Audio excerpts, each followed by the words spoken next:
poradkyne v našom týme a naozaj mám čo odovzdať a jej dnešnou témou je zákaznícky servis a predaje. Takže páči len Ďakujem, dámy. Takže dnes vás prevediem zákazníckym servisom, ale nie takým tým klasickým, ako by mal vyzerať, ako je tá štruktúra, ale poviem vám, ako to robím ja, ako rozmýšľam ja, ako pracujem, ako si tie zákazníčky vychovávam tak, aby tú väčšiu časť zákazníckeho servisu spravili potom oni za mňa, čím mi teda pomáhajú. Na začiatok by som však rada sa vyjadrila k jednej poznámke, ktorú dosť často počúvam. Veľa dám mi hovorí, že ty už si v Mary Kay dlho, ty máš veľa zákazníčok, tebe sa to ľahko hovorí, veď to je úplne ľahké, keď máš toľko žien. Ale dámy, dovolte mi pripomenúť, že ja som začínala takisto ako vy. Takisto som dostala jeden registračný kufrík, nemala som žiadne skúsenosti, nemala som žiadne zručnosti a nemala som ani jednu zákazničku. Takže všetky sme začínali na rovnakej štartovacej čiare. A teda to, že ja tie zákazničky mám, je pravidelná a konzistentná práca a viete to zažiť a teda dosiahnuť aj vy. Takže to len na začiatok, na také uvedomenie si. A tie, ktorí ma poznáte, alebo ste počuli už moju iStory, viete, že ja som do Mary Kay vstupovala v období, keď som bola čerstvo rozvedená, mala som 3 deti, bývala v prenajme a Mary Kay som si kúpila len pre seba. Chcela som si konečne dopriať niečo viac, chcela som sa cítiť lepšie, krajšie a vôbec som nemala v pláne ani len predávať Mary Kay, ponúkať a teda patriť medzi ženy, ktoré naozaj budú získavať tie hviezdičky a nejaké ocenenia za predaje. Situácia sa zmenila teda až časom, keď som potrebovala vlastne peniaze a dohnala ma k tomu aj vlastne ten môj zdravotný stav, že teda nemohla som nastúpiť do práce a hľadala som iné možnosti. A tu je ten rozdiel možno medzi mnou a väčšinou z vás, že ja som sa rozhodla, ale nemala som pri sebe žiadnu takú barličku, nemala som pri sebe alebo za sebou žiadnu oporu. Nebol za mnou nikto, kto by prišiel a povedal mi, tu máš 500 eur, zaplať si nájom, tu máš ďalších 500 eur, kúp deťom niečo na seba, zaplatím školu, zaplať krúžky. Proste nie. Jediná vec, na ktorú som sa vedela spoľahnúť, som bola ja. A mne v tej dobe prišla Mary Kay ako najlepší, najrýchlejší spôsob, ako si zarobiť tie peniaze. A preto som sa teda rozhodla, že spravím všetko preto, aby som tie peniaze si zarobiť vedela a vedela zaplatiť všetky účty. Takže toto možno také malé zamyslenie aj pre vás, ktoré to možno po 1, 2, 10, 15 hodinkách zabalíte a poviete si, že mne to nejde, nedarí sa mi, lebo viete, že máte za sebou možno manžela, ktorý ten nájom zaplatí, alebo manžela, ktorý vám zaplatí škôlku pre deti, alebo im kúpi niečo na seba, že skúste si to tak možno len predstaviť alebo dajte si takú výzvu, že teda ako keby ho tam nemáte, že vy si musíte zarobiť tie peniaze. To znamená, že nemôžete prestať pracovať. A pardon, to mi ušla trošku myšlienka.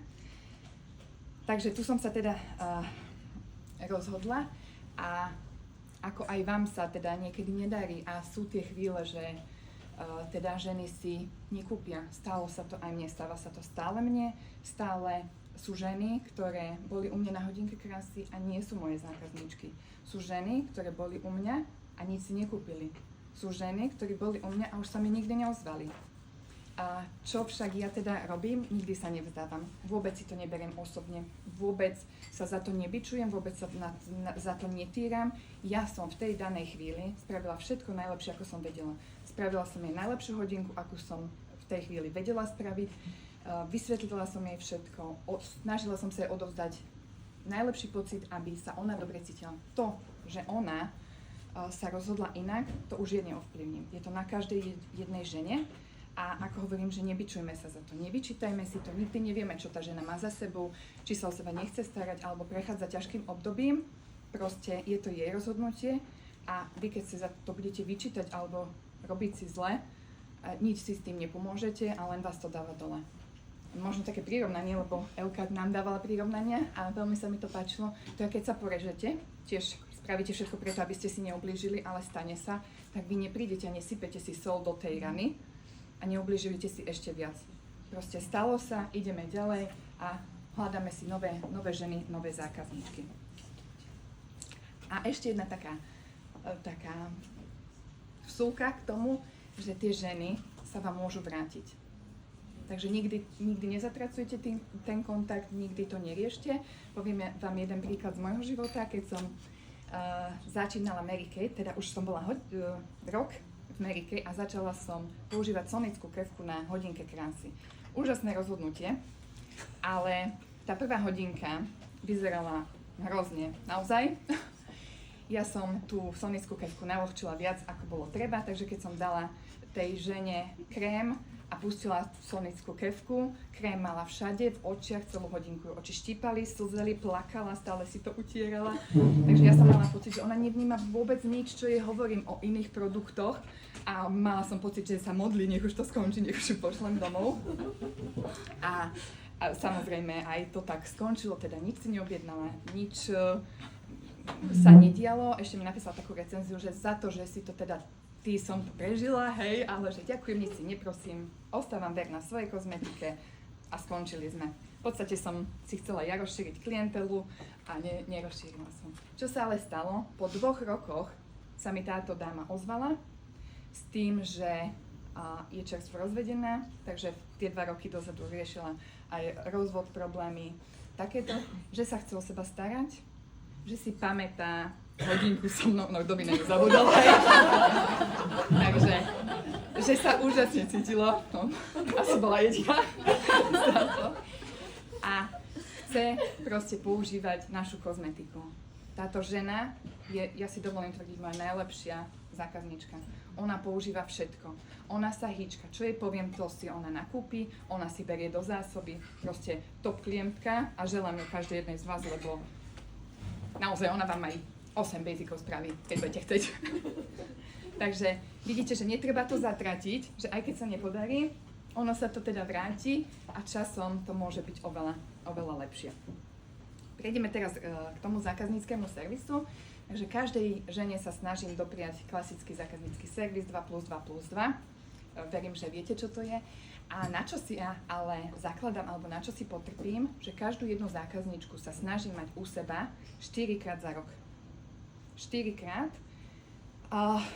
Snažím sa to teda dať každé 3 mesiace, ale priznám sa, že nie vždy sa mi to darí a nie s každou zákazníčkou to tak je, tak aspoň 2-krát. 2-krát je pre mňa minimum, kedy chcem, aby bola ona u mňa. A prečo?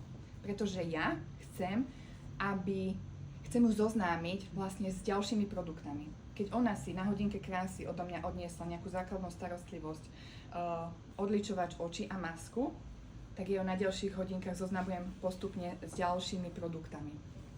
Vždy si tú každú jednu zákazníčku pozerám, individuálne sa jej venujem a vždy jej pripravím takú individuálnu kúru. Takže nemám nejakú strojnú, že teraz robím všetkým do radu celý rok liftingové kúry, potom celý rok robím hydratačné, proste na každú jednu zákazničku sa pripravím a tú hodinku jej spravím individuálne.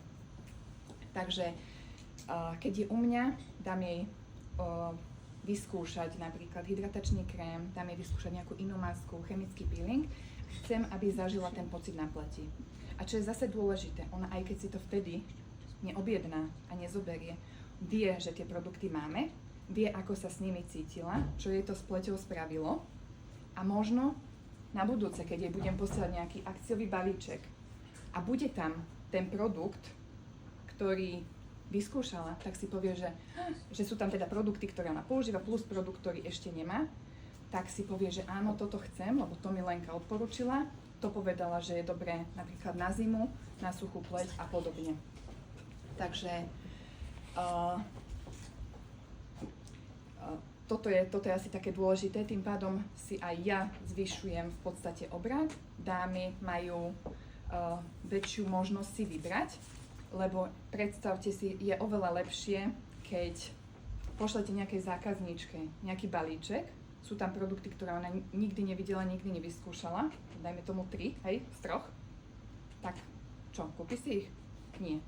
Ale keď tam je ten jeden, ktorý vyskúšala, jeden používa tak si povie samozrejme, že áno, to chcem, zoberiem si to. Takže je tam oveľa väčšia pravdepodobnosť, že si ten balíček kúpi a dopraje si.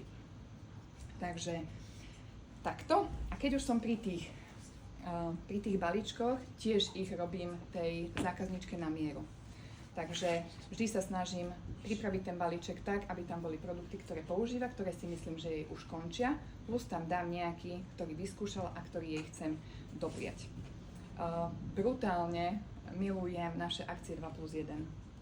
Prečo? Lebo sú neskutočné. Máme možnosť mať jeden prípravok zadarmo pre seba, čo je tiež možnosť zisku, alebo teda ušetrených peňazí, alebo možnosť väčšieho zisku. A ja si tieto balíčky naskladňujem. A nerobím to tiež, aby ste si nemysleli, že mám nejaký neobmedzený budget a viem si stále tie balíčky kupovať, ale už od začiatku som si vytvárala sklad. Snažím sa mať na sklade z každého produktu aspoň jeden kus. Produkty, ktoré predávam viacej, napríklad Ripersada, mám 2-3, odličovače, 4-5 kusov, masky, 2-3. Proste veci, ktoré u mňa idú, mám vždy vo väčšom množstve. A potom napríklad pridám hodinku krásy, kde predám Ripersadu a viem, že mi na sklade ešte 1 alebo 2 zostali, tak si nedokúpim tú Ripersadu, ale dokúpim si práve tie balíčky, ktoré sú v akcii. Takže keď si to porovnáme, 1 Ripersada, ale ja si viem za to objednať 3 napríklad balíčky teraz, čo sú hydratačný krém. Takže ja mám 3 krémy zadarmo. Takže pre mňa je v tej chvíli výhodnejšie objednať tie balíčky ako sadu, ktorú ešte v šuflíku mám. Chápete? Ja už neinvestujem do toho skladu zo svojho, to som robila na začiatku, že som otáčala tie peniaze, ale teraz to, čo v tom sklade mám, tak len točím. Takže všetko, čo zarobím, je môj zárobok. Točím si len sklad.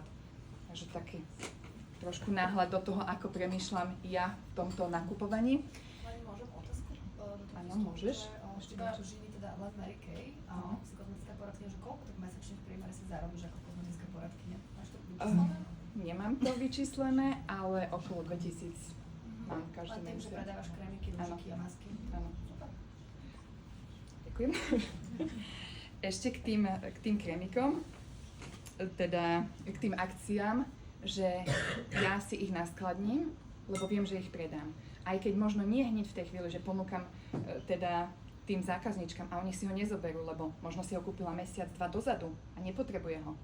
Ale keď mi ona zavolá, že jej končí, tak ja ho budem mať a viem, že som ho kúpila v akcii, takže opäť znova rozmýšľame ako podnikateľky, zarobím viacej. Takže preto ja si naskladňujem tieto akcie, aby som mala možnosť väčšieho zisku. Takže buďte aj vy rozumné podnikateľky, chceme získať viac, skúste takto premýšľať. A ešte niečo som chcela, on sa vtedy vyrušila, nič úplne v pohode. Že točíš ten sklad. Áno, točím ten sklad a proste si verím. Viem, že to predám, viem, že sa teda toho neskôr zbavím. Aha, viem, čo som chcela, pardon. Ako som si naučila tie zákazníčky, aby sa mi samé ozývali, to som vám ešte chcela povedať. Na každej hodinke alebo po hodinke im hovorím, že keď im dojde odličovač, alebo keď sa im bude míňať krém, že už majú pocit, že o týždeň, o 2 im skončí, nech sa mi ozvu, aby som mala dostatok času buď objednať, alebo im to nachystať a doručiť, pretože nechcem, aby sa stalo, že im dojde a oni sa mi ozvali potom. Takže takto som si ich naučila, toto im pripomínam vždy, keď im dávam nejaký tovar, vždy, keď im odovzdávam alebo pripomínam nejakú akciu, ktorú by som chcela, aby mali. Takže vďaka tomuto sa ženy naučili, že keď už vidia, že sa im to blíži ku koncu, tak sa mi ozvu. A poviem vám, že mi robia asi 60% z toho môjho zákazníckeho mesačného servisu. Takže tie predaje sú väčšinou, že ženy same ozvu, čo im dochádza a keď sa mi ozvu, tak ja ich kontaktujem a ponúknem im niečo. Že tam už nastupuje teda tá moja úloha, kedy idem si ten predaj zvýšiť a ponúknem im ešte niečo viac. Takže z mojej strany všetko. Ďakujem.